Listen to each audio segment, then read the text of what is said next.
ஆராய்ச்சி செய்து இந்த உலகத்துல இந்த பிரபஞ்சத்திலிருந்து எடுத்த கர்மவினை தீர்க்கக்கூடிய மூல மந்திரம். நீங்க கோவில்ல போய் விளக்கேத்துறதா இருந்தா இந்த மந்திரத்தை ஒரு முறை சொல்லுங்க.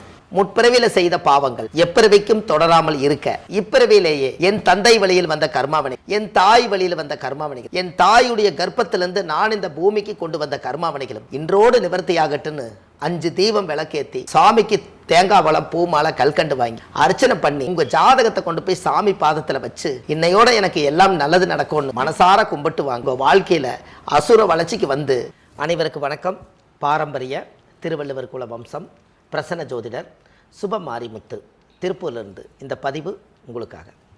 சுவாதி நட்சத்திரத்தை பற்றி இன்றைக்கி பார்க்க போகிறோம். என்னங்கம்மா? ரொம்ப சந்தோஷம். அப்போ சுவாதி நட்சத்திரம் வரும்போது அசுவனி பரணி கிருத்தி ரோகிணி மிருகசிரிசம் திருவாதிரை புனர்வசு பூச ஆயிலை மகம் பூர உத்திரா அஸ்தம் சித்திரை சுவாதி அப்படி வரும்போது 15வது நட்சத்திரமாக வருது இல்லைங்களாங்கம்மா? இந்த 15வது நட்சத்திரம் வந்து சுவாதி நட்சத்திரம். இந்த 15வது நட்சத்திரம் சுவாதி நட்சத்திரமாக இருக்கிறதுனால நம்ம முன்னோர்கள் வாழ்ந்ததெல்லாம் சுவாதி நட்சத்திரம் வந்து காலச்சக்கரத்துக்கு 7வது ராசி துலா ராசி. இந்த துலா ராசியில் தான் சுவாதி நட்சத்திரம் பிறக்கும். இந்த துலாம்ங்கிறது யார் அப்படின்னு கேட்டிங்கன்னா சுக்கரனுடைய வீடுங்க. ஓகே. இது அதிகமாக பார்த்தீங்கன்னா சுவாதி நட்சத்திரம்ங்கிறது தேன் பூச்சி. இந்த தேன் பூச்சினா என்ன அப்படின்னு கேட்டிங்கன்னா இந்த தேன் பூச்சியோட குணம் என்னன்னு உங்களுக்கு தெரியுங்களா? தேனெல்லாம் கொண்டு வந்து ஒரு ராட்டில் வைக்கும். பார்த்துருக்கீங்க? அந்த ஒரு ராட்டில் கொண்டு வந்து தேன் எங்கெங்கேயோ பூக்கள்லேருந்து பறிச்சுட்டு வந்து தேனை கொண்டு வந்து ஒரு சேகரித்து வைக்கும். இந்த தேன் கூடு வந்து கூடு கட்டும். கடைசியாக தேன் ரொம்ப வலிஞ்சு சொட்டாக ஒழுகிற காலம் வரும்போது யாரும் ஒருத்தர் தேனை தூக்கிட்டு போயிடுவாங்க இல்லைங்களா? அப்போ இந்த சுவாதி நட்சத்திரக்காருடைய வாழ்க்கையில் எப்படி இருக்குன்னா சுவாதி நட்சத்திரம் எல்லாத்தையும் உருவாக்குவாங்க, மற்றவங்க அனுபவிப்பாங்க. ஓகே. என்னங்கம்மா? இதை தெரிஞ்சிட்டாங்கன்னா அவங்களுக்கு அளவாக உருவாக்கலாமல்ல. யாருக்கோ பெரிய பிரம்மாண்டமாக செய்கிறத விட எனக்கு இந்த வீடு போதும், எனக்கு இந்த வண்டி போதும், எனக்கு இந்த வாழ்க்கை போதும் அப்படின்னு அவங்களுக்கு அளவாக உருவாக்கிட்டா அது அவங்களுக்கே சொந்தம். எல்லாமே நான் பெருசாக நான் பண்ண போகிறேன்னு சொல்லி பண்ணினா அவங்க அதை உருவாக்குவாங்க, இவங்க அனுபவிக்க முடியாது. இதை சுவாதிங்க. நிறைய பேர்த்த பார்த்துருக்கேங்க இந்த உலகத்தில் நல்லா வளர்த்தி வாழும் பண்ணி இந்த சுவாதி நட்சத்திரக்காருடைய குணம் என்னென்னு கேட்டிங்கன்னா கடைசி வரைக்கும் மற்றவங்களுக்காகவே வாழக்கூடியதுங்க. இப்போ பாருங்கள், அந்த தேன் பூச்சி வந்து மற்றவங்க எடுத்துகிட்டு போகிறக்காக இது எத்தனை பூக்களை போய் பறிச்சுட்டு வந்ததுங்க தேன்களை. அதுபோல் அவங்க வாழ்க்கையில் எல்லாம் தேடி வச்சு வாழ்க்கையில் இன்ன வரைக்கும் நம்ம வந்து பெருசாக எதையும் அனுபவிக்க முடியாமல் 7வது ராசி என்பது துலா ராசி. இந்த துலாம்னா இந்த தட்டும் இருக்குது இல்லைங்களா? இந்த 2 தட்டும் இருக்குது துலாம். ஒரு சரிசமமாக வாழ்ந்துட்டு போனால் உங்கள் வாழ்க்கை நல்லா இருக்குங்கிறதுக்காகத்தான் அந்த காலத்தில் நீதி தேவதையை முன்னாடி வச்சு தராசை வச்சுருக்காங்க. அப்போது ஒரு பஞ்சாயத்துன்னு வரும்போது நீதி தேவதைகிட்ட சொல்லுவாங்களாம், அம்மானு பார்க்காத, அப்பான்னு பார்க்காத, சித்தப்பன்னு பார்க்காத, பெரியப்பன்னு பார்க்காத, கண்ணை கட்டி வச்சு நியாயம் எதுவோ அதை மட்டும் நீதி தேவதை சொல்லுன்னு சொல்லி இந்த நீதி தேவதையாக வாழணுங்கிறதுக்காகத்தான் துலா ராசியில் கொண்டு போய் தராசை வச்சுருக்காங்க. அப்போ இந்த துலாம் ராசிங்கிறது கடைசி வரைக்குமே சரிசமமாக வாழும்னு நினச்சி தான் அது வாழும். ஆண் பாதி பெண் பாதியாக வாழ்கிற மாதிரி துலா ராசியில் வாழும். அப்போ அப்படி இருக்கும் காலகட்டங்களில் அவங்களுடைய முன்னோர்கள் எல்லாருமே பார்த்தீங்கன்னா ஜாதகத்தில் பெரிய அளவுக்கு நம்ம வாழ்க்கையில் நம்ம நல்லா இருக்கோம்னு நினச்சி ரொம்ப கஷ்டப்படுவாங்க. இந்த கஷ்டப்பட்டு வாழ்க்கையில் நம்ம என்றைக்காவது முன்னுக்கு வரலான்னு நினச்சி ஒவ்வொரு விஷயத்தையும் உருவாக்கி மற்றவங்க எடுத்துகிட்டு போகும்போது இவங்களுக்குள்ளேயே ஒரு வெறுப்பு உருவாயிரும். அப்போ இவங்களுக்கு அண்ணன் தங்கச்சி சொந்தம் வந்த தாய் புள்ள எல்லாம் ஒரு காலத்தில் பாசமாக இருப்பாங்க, அப்படியே அகேன்ஸ்டாக மாறிடுவாங்க இவங்களுக்கு மட்டும். ஏன்னா அது சுவாதி நட்சத்திரம் வந்து ராகுவுடைய நட்சத்திரம். இந்த ராகு என்பது பாம்பு கிட்ட போய் நம்ம 2 பேரும் ஃப்ரெண்ட் ஆகலாமான்னு சொல்லுவாங்களா? என்னங்கம்மா? சுவாதினா பாம்பு கிட்டவா நம்ம 2 பேரும் காபி சாப்பிட போகலாம், நம்ம 2 பேரும் சினிமாவுக்கு போகலான்னு கூப்பிடுவாங்களா? ஏன்னா அதுக்கிட்ட கூப்பிட மாட்டாங்க. ஏன்னா அது இனமே வேறு. அதனால் இது எல்லாமே ஒரு காலத்தில் அறியாத வயசில் தெரியாமல் பாசம் இருக்கும். கடைசி காலத்தில் எல்லாருமே உறவுகள் தாய் பிள்ளைகள் எல்லாம் அவங்கள விட்டு பிரிஞ்சு கடைசியில் பார்த்தீங்கன்னா அந்த துலாம்ங்கிறது வந்து அந்த தெராசில் வந்து தனியாக நிற்கிற அந்த முள் பாயிண்ட் எப்படி நிற்கிதோ அது மாதிரி நான் இவ்வளவு கௌரவமாக வாழ்ந்து இவ்வளவு கண்ணியமாக வாழ்ந்து இவ்வளவு நேர்மையாக இருந்து என்னை எல்லாரும் ஏமாற்றிட்டாங்களேன்னு அவங்க மனசுக்குள்ள ஒரு காயம் இருக்கும்.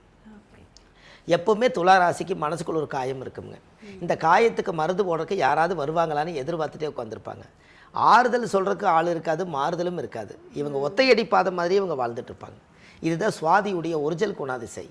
அப்போ இந்த குணாதிசையில் அதனால தான் சொன்னேங்க, யாருக்காக வாழ வேண்டாம், நீங்கள் உங்களுக்காக வாழ்ந்தால் உங்களுக்கு எல்லாம் சிறப்பு. இப்போ உங்களுக்கு ஒரு உதாரணம் சொல்லட்டுங்களாங்கம்மா? உங்களுக்கு ஒன்று தெரியுங்களா? இப்போ நம்மளுக்கு கஷ்டமாக இருக்குதான்னு கேட்டிங்கன்னா, நீங்கள் உங்களுக்கு என்ன கஷ்டம்னு யாராவது ஒருத்தர் கூப்பிட்டு இந்த உலகத்தில் கேளுங்க. எனக்கு கஷ்டம்னு எடுத்துகிட்டு என்னங்க, என் பையன் நல்லா இல்லை, என் மனைவி நல்லா இல்லை, எங்கள் அம்மா சரியில்லை, எங்கள் அப்பா சரியில்லை, என் தாய் புள்ள சரியில்லை, எனக்குன்னு தொழில் சரியில்லை, எல்லாமே அவுட் சைடு தான் சொல்லுவார். அவருக்கு ஏதாவது நல்லா இல்லையான்னு கேட்டால் சொல்ல மாட்டார் பாருங்க. ஓகே. இப்போ எனக்கு ஏதாவது ஒரு பிரச்சனைன்னு கேட்டால், எனக்கு என்னங்க 3 நேரம் சாப்பாடு, நல்ல துணிமணி, ஆண்ட முன்னியத்தில் என்னை கைகால் சுகத்தோடு நல்லா வச்சுக்கிறாங்க, எனக்கு என்ன குறை இருக்குது? ஒன்றுமே இல்லை. என்னை சுற்றி சைடில் தான் இருக்குங்கன்னு சொல்ல வரேன். ஒன்று என்னோடய வயசுக்கு மனைவியோட வழியில் பிரச்சனை, இல்லை என் குழந்தைகள் பிரச்சனை, இல்லை என்னுடைய அம்மா அப்பா பிரச்சனை, இல்லை என்னுடைய அண்ணன் தம்பிகள் பிரச்சனை, இல்லை எனக்கு சொத்து பிரச்சனை, எல்லாமே அவுட் சைடுடைய பிரச்சனையை மனசுக்குள்ளே போட்டு வச்சுக்கிட்டு எனக்கு வாழ்க்கையில் கஷ்டமாக இருக்குதுன்னே சொல்லிட்டு இருக்கிறாங்க. நீங்கள் நல்லா நிறுத்தி பாருங்கள், கஷ்டங்கிறது உங்களுக்கு இல்லை, வெளியிருந்து எடுத்துக்கொண்டு உள்ளே வச்சுக்கிட்டீங்கன்னு. எனக்குமா யாருக்குமே நீங்கள் இந்த உலகத்தில் கேளுங்க, சாமி எனக்கு நிம்மதியே இல்லைம்பாங்க. உங்களுக்கு படுக்கிறக்கு பாயும் ஒரு தலகாணியும் ஒரு பெட்சைட்டும் இருந்தால் காலையில் சூரிய உதயத்துக்குள்ளே நீங்கள் நிம்மதியாக தூங்கலாம். அப்போ உங்கள் மனசுக்குள்ளே என்னமோ ஒன்று உலட்டுது, அதனால் நிம்மதி இல்லை. அப்போ உங்களுக்கு நிம்மதி இல்லைங்கிறதுக்கு என்ன ஒரு ஆதாரம்? அப்போ இது எல்லாமே எங்கே ஒழிச்சு வச்சுருக்கிறாங்கன்னா, எல்லாருமே வெளியிருந்து பொருளை எடுத்துக்கொண்டது இந்த மனசுக்குள்ளே வச்சுக்கிட்டு, இந்த பொருளை அடையணும், இந்த பொருள் எனக்கு சொந்தம், இந்த பொருள் தான் எனக்கு இந்த உலகம்னு நாம் எடுத்து வச்சுக்கிட்டு, இந்த உள்ளே இருக்கிறத வெளியே எடுத்து வைக்காமல் வெளியே இருக்கிறத உள்ளே எடுத்து வச்சுக்கிட்டு, வேதனையும் சோதனையும் கடவுள் மேலே கொண்டு போய் பாரத்தை போட்டால் கடவுள் என்ன செய்வார்? என்னங்கம்மா? என்னங்க? அதை கடவுள் அப்படின்னா அதை பிரித்து பார்க்கணுமா? கடந்து உள்ளே போயிட்டே இருந்தேன்னா கடவுள். ஓகே. கடவுள். நீ கடந்து உள்ளே போனேன்னா உன்னுடைய கஷ்ட நஷ்டத்துக்கெல்லாம் ஒரு ஆழமான ஒரு விஷயம் கிடைக்குங்கிறதுக்காக நீ கடந்து உள்ளே போங்கிறத காலப்போக்கில் கடந்து உள்ளே கடவுள் கடவுள் கடவுள் காலப்போக்கில் கடவுள்னு வந்துருச்சு. நாமளே சிந்தித்து செயல்பட வேண்டியது நம்மளுடைய மனசாட்சி தானே கடவுளுங்க. இந்த காலையில் எழுந்திரிச்சனே சூரியன் உதயமாகுது, அந்த சூரியன் உதயமாகலினா ஒரு தாவரம் கூட சுரக்காது. அப்போ சூரியனாக அவர் கடவுளாக ஒழிக்கிறாரு, இரவில் சந்திரனாக ஒழிக்கிறாரு. அப்போ இது எல்லாம் தான் கடவுள். அப்போ நமக்குள்ள பிரச்சனையை எடுத்து உள்ளத்தில் அழுகிறது, வெளியே சிரிக்கிறது, தன்னோட வேதனை தனக்குள்ளேயே மூடி வச்சுட்டு இன்றைக்கி சரியாயிரும் நாளைக்கு சரியாயிருன்னு நம்மளுக்குள்ளேயே வேஷத்தை போட்டுட்டு வெளி உலகத்துக்கு வாழ்ந்து என்ன பிரயோஜனம்? நமக்காக வாழ்கிற வாழ்க்கை எப்போது? என்னங்கம்மா? அது வேணும் இல்லைங்களா? இந்த உலகத்தில் நல்லா தெரிஞ்சு போச்சுங்க. 120 வருஷம் வரைக்கும் ஒரு மனிதனுடைய ஆயுள் இருந்தது. இப்போ 60 வயசுக்கு மேலே தடி கொடுத்துருவாங்களாட்டு இருக்குது. இந்த 60 வயசுக்குள்ளே உங்கள் வாழ்க்கையே மனநிறைவாயில்னா உங்கள் ஆன்மாவே திருப்தி அடையாதே. நம்ம உடம்பு மட்டும் திருப்தி ஆகாது, நம்ம ஆன்மாவே திருப்தி அடையலைன்னா நமக்குள்ளே ஒரு ஆன்மா ஒன்று நம்மளோட வாழ்ந்துட்டு இருக்குதுங்க. இந்த ஆன்மா யாருன்னு கேட்டிங்கன்னா, உங்களுக்கு ஏதாவது ஒரு பிரச்சனைன்னா என்ன சொல்கிறாங்க வெளியிருந்து? நீ மனசாட்சியை தொட்டு சொல்லு. என்ன? நீ மனசாட்சியை தொட்டு சொல்லு, மனசுக்குள்ள இருக்கிற சாட்சி சொல்லுமான்னு பார்க்கலாங்கிறாங்க. அந்த மனசாட்சிங்கிறது நமக்கே குற்றம் எது நல்லது எதுன்னு தெரியறது. உள்ளுக்குள்ளே ஒரு மனசுக்குள்ள ஒரு சாட்சி, ஒரு ஜீவன் இருக்குது. அதுக்கு நம்ம நேர்மையாக இருக்கணுங்கிறதுக்காகத்தான் எது பேசினாலும் நம்ம மனசார பேசுகிறோம். அப்போ இந்த சுவாதி நட்சத்திரம் இந்த உலகத்தில் எல்லாமே பார்த்திங்கன்னா அது மனசார மற்றவங்களுக்காக வாழ்ந்துட்டு எல்லாத்தையும் இழந்துட்டு அது தனிமரமாக தான் நிற்கிங்க. பத்தாவது ராகு என்பது ராகு உடைய நட்சத்திரம். இந்த ராகு என்பது பாம்பு. பாம்பு இருக்கிற இடத்துல நம்ம இருப்போமாங்க. அப்போ அது கடைசி வரைக்கும் வாழ்க்கையில் எல்லாம் இருக்குது, ஆனால் மனசு தனியாக தான் இருக்குங்க. இந்த சுவாதி நட்சத்திரம் துளாராசி, அது சுக்கிரனுடைய வீடு. அதனால தான் அவங்க வாழ்க்கையில் எல்லாம் கடந்த கஷ்டத்தை எல்லாம் அனுபவிச்சு என்னைக்காவது ஒரு நாள் நான் வாழ்க்கையில் நல்லா இருக்க மாட்டேனான்னு இந்த மனம் ஏங்குமா? எப்படிங்கம்மா? எல்லாத்தோட வாழ்க்கையிலையும் பாருங்கள், ஒரு குட்டி சந்தோஷம்தான் வாழ்க்கையில். அந்த குட்டி சந்தோஷத்தை கெட்டியாக பிடிச்சிக்கலைன்னா புத்திசாலித்தனம் இல்லை. என்னங்கம்மா? குட்டி சந்தோஷத்தை கெட்டியாக பிடிக்கலைன்னா இருக்கிறதே நம்ம இழந்துருவோம். நம்ம பெருசாக சந்தோஷமாக ராஜா மாதிரி வாழலான்னு நினைக்காதீங்க. ராஜா கிட்ட போய் கேட்டால் தான் தெரியும் அவரோட வாழ்க்கை எப்படி வாழ்ந்தார். இவங்க சொல்கிறது வேணால் அப்படி உதாரணத்துக்கு சொல்லுவாங்க, நான் ராஜா ராணி மாதிரி வாழலான்னு நினைக்கிறேன்னு. ராஜா கிட்ட போய் கேட்டோம்னா 1000 கதைகள் சொல்லுவார். ராணி கிட்ட போய் கேட்டிங்கன்னா நான் ஏன் பிழைக்கிறேன்னு எனக்கே தெரியம்பார். இது பேருக்கு ராஜா ராணின்னு வந்துருச்சுங்க. எல்லா வாழ்க்கையிலையும் மனித பிறவி எடுத்த இந்த கஷ்டத்தில், இந்த கஷ்டம் துன்ப இன்ப பிறப்பு இறப்பில் எல்லாமே இருக்குது இல்லைங்களா? எல்லாத்தையும் அனுபவிச்சதானே கலந்த கலவை தானே வாழ்க்கை. என்னங்கம்மா? 1/2 மணி நேரம் சிரித்தா நீங்கள் 1/2 மணி நேரம் அழுதாகணும். அப்படின்னா பார்த்துக்குங்க கடவுள் எப்படி வச்சுக்கிறான்னு பாருங்க. அப்போ இந்த சுவாதி நட்சத்திரம் அப்படித்தாங்க அவங்க வாழ்க்கை. அவங்ககிட்ட போய் இந்த மனசார இந்த கதையெல்லாம் சொன்னீங்கன்னா, எப்போங்க நீங்கள் இதை பார்த்தீங்க? நடந்ததை நடந்த மாதிரியே சொல்கிறீங்களே, இது எப்போ இதை பார்த்தீங்கன்னு கேட்பாங்க. ஆனால் நாம் படித்த காலமெல்லாம் என்னென்னு கேட்டிங்கன்னா, சுவாதி நட்சத்திரத்தில் பிறந்துக்கிறவங்க இவ்வளவு கஷ்டத்தை அனுபவிச்சுட்டு முதல்ல அவங்க வந்து உண்மையாக உயிர் வாழ்ந்துட்டு இருக்கிறாங்க பாருங்கள், அது பெரிய பாக்கியம். என்னைக்காவது ஒரு நாள் நான் நல்லா இருக்க மாட்டேனான்னு வைராக்கியத்துக்காக வாழ்ந்துட்டு இருப்பாங்க. இந்த சுவாதி நட்சத்திரத்தில் பிறந்தால் முதல் ராகு திசையில் பிறந்தாங்களா, இப்போ ராகு திசை 18 வருஷம்னா ஒரு 9 வருஷம் அவங்க வாழ்க்கை அந்த திசை இருப்பு இருக்கும். அடுத்த குரு ஒரு 16 வருஷம், 16 ஒரு 9 இருங்க, 16 ஒரு 9 25. இந்த 25 வயசுக்குள்ளே இவங்களுடைய வாழ்க்கைக்கு கல்யாண வயசு வந்துடும்.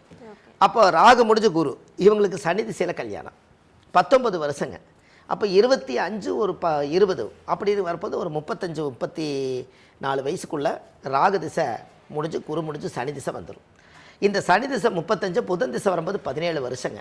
இப்போ அது 35 ஒரு 17 52ங்கும் போது அப்போ இவங்களுக்கு புதன் திசை முடிஞ்சு கேது திசை வரும்போது 57 வயசு ஆயிரும். சுக்கிரன் திசையில் இவங்க ரிட்டையர்டு. என்னங்க, சுக்கிரன் திசையில் இது ரிட்டையர்டு. அப்போ இந்த ஜாதகத்துக்கு மெயினாக பார்த்தீங்கன்னா இவங்களுடைய வாழ்க்கையில் கொஞ்சம் கொஞ்சமாக ஒவ்வொரு கால திசையிலையுமே 10 வயசுக்குள்ளே அவ்வளவு கஷ்டத்தை அனுபவிச்சிருப்பாங்க. 10லேருந்து 20 வயசுக்குள்ளே இளமையில் கஷ்டப்பட்டிருப்பாங்க. 20 வயசுலேருந்து 30 வயசுக்குள்ளே திருமண வாழ்க்கையை அனுபவித்து இன்னும் திருப்தி இல்லையேன்னு கஷ்டப்படுவாங்க. 30லேருந்து 40 வயசு வரும்போது குழந்தைகள்லாம் வளர்ந்ததுக்கப்புறம் இவங்களை எப்படி நம்ம கரை சேர்த்த போகிறோன்னு நினச்சிட்டு இருப்பாங்க. 40லேருந்து 50 வயசு வரும்போது கொஞ்சம் மூச்சு விடலான்னு நினைக்கும் போது குழந்தையோட கடமைகள் உள்ளே வந்துடும். 50லேருந்து 60 வயசு வரும்போது நான் எப்போ ரிட்டையர்ட் ஆகுன்னு தெரியாமல் இந்த குழந்தை கடமை முடிச்சுட்டா நான் வெளி உலகத்துக்கு வந்துலான்ட்டு இருக்கிறேன்னா 60 வயசு வரைக்கும் இருப்பாங்க. இந்த 60 வயசுக்கு மேலே தான் அவங்க வாழ்க்கையை முதல்ல அமைதியாகும். அது வரைக்கும் இவங்களுடைய போராட்டம் இருக்குன்னு வச்சுக்கோங்களேன். அப்போ இது எல்லாமே இந்த சுவாதி நட்சத்திரத்துக்குள்ளே இவ்வளவு ரகசியங்களையுமே ஒரு பெண்ணாக இருந்தால் அந்த பெண்ணோட மனசுக்குள்ளே இவ்வளவு பாரத்தையும் கொண்டு போய் நம்ம துணிச்சு வச்சுட்டா அந்த பொண்ணை எப்படி மனசை இறக்கி வச்சுட்டு சந்தோஷமாக வாழுன்னு சொல்லுங்கள். அதனால தான் வெளியிருந்து பார்க்குறவங்களுக்கு நல்ல துணிமணி கட்டியிருப்பாங்க, முகபாவனை நல்லாயிருக்கும், எல்லாரும் போட்டுக்கிற மாதிரி கை நிறைய கால் நிறைய கழுத்து நிறைய நகை நட்டு போட்டிருப்பாங்க.